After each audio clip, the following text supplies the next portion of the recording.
He's one of the smartest men I know on the planet, a true American hero, and I think it's fair to say that David Bellavia just might be the John McCain of our generation. And, it gives me great pleasure to welcome David Bellavia. Hey, David.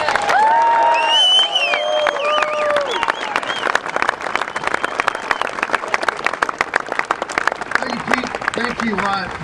I just got to say, I am so absolutely proud to be standing here today. Thank you all for coming out. God bless you all. You know what? There are over 400 men and women standing beside me today, and we are part of America's new greatest generation. We have volunteered as professionals to serve as soldiers, Marines, sailors, and airmen and women.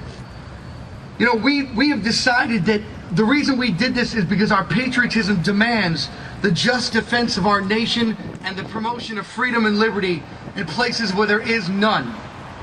As a soldier, it often appears that our civilian leadership in Congress gravely misunderstands the consequences of victory or defeat in Iraq and Afghanistan today. You see, their will to win has been replaced by political maneuvering and partisan politics. Fortunately, I have the privilege, the distinct privilege today, to introduce a true American hero who defies political norms in Washington.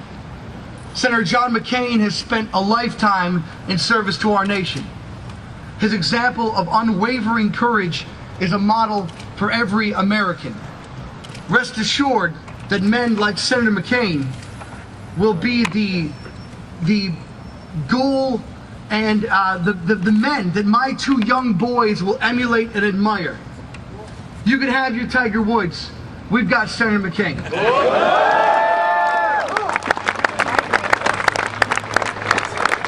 Some say that Senator McCain has been too hopeful regarding the outcome of the war in Iraq.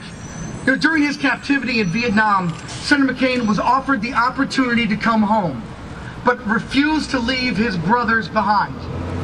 35 years later, it is Senator John McCain who once again stands firm when Americans are in harm's way. His tested experience affords him the credibility to lead the national debate when it comes to the war in Iraq and Afghanistan. Senator McCain endured 5.5 unimaginable years as a prisoner of war. It took unimaginable perseverance, unrelenting strength. My friends, this is the real audacity of hope. Ladies and gentlemen.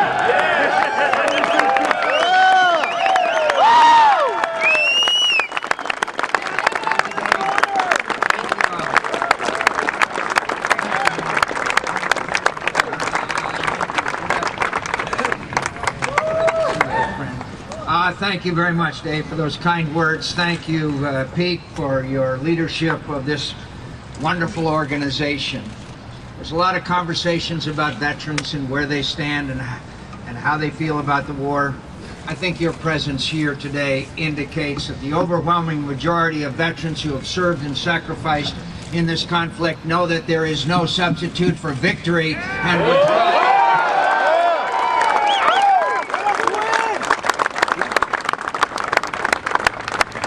I'd like to thank all of my friends who are here, including my former fellow POW Congressman Sam Johnson, who is here, who was all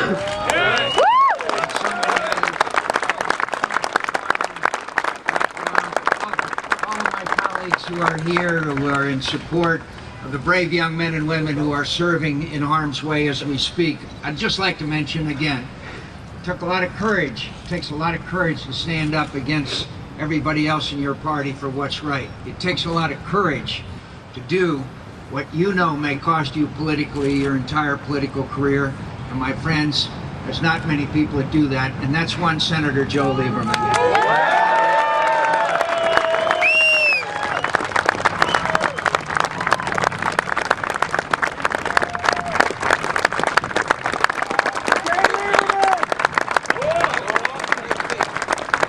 I mention also my friend Lindsey Graham.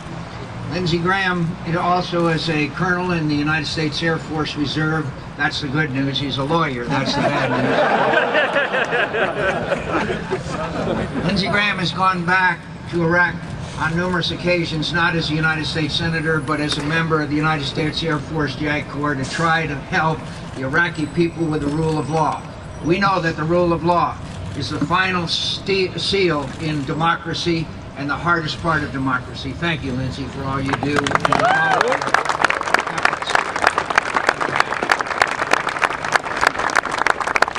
Thank you for being here today. I thank you for being here in support of the men and women who are serving and who have served, and the men and women who will serve.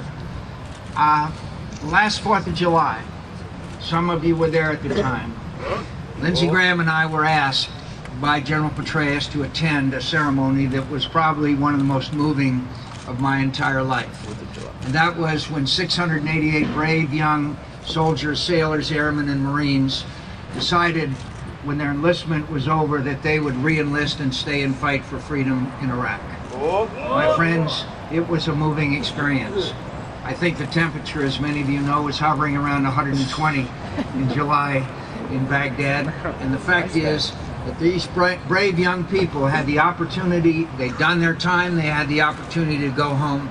Instead, they decided to stay in the most honorable of all American traditions, and that is to stay and fight for someone else's freedom. It was a moving experience, and to see the respect and love and affection that was extended by those brave Americans to General Petraeus was a wonderful and magnificent thing. America has one of its greatest generals in General David Petraeus.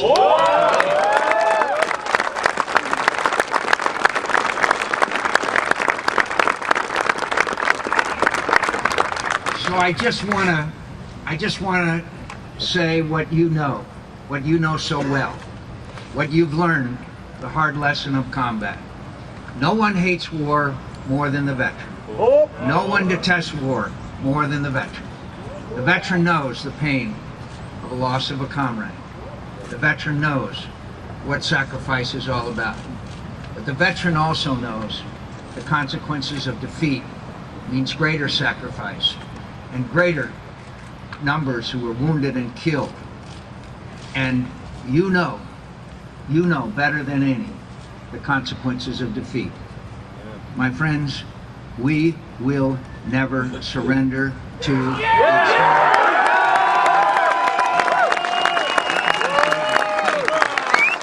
know who wants you to come home more than anybody? Al-Qaeda, because you're kicking their ass.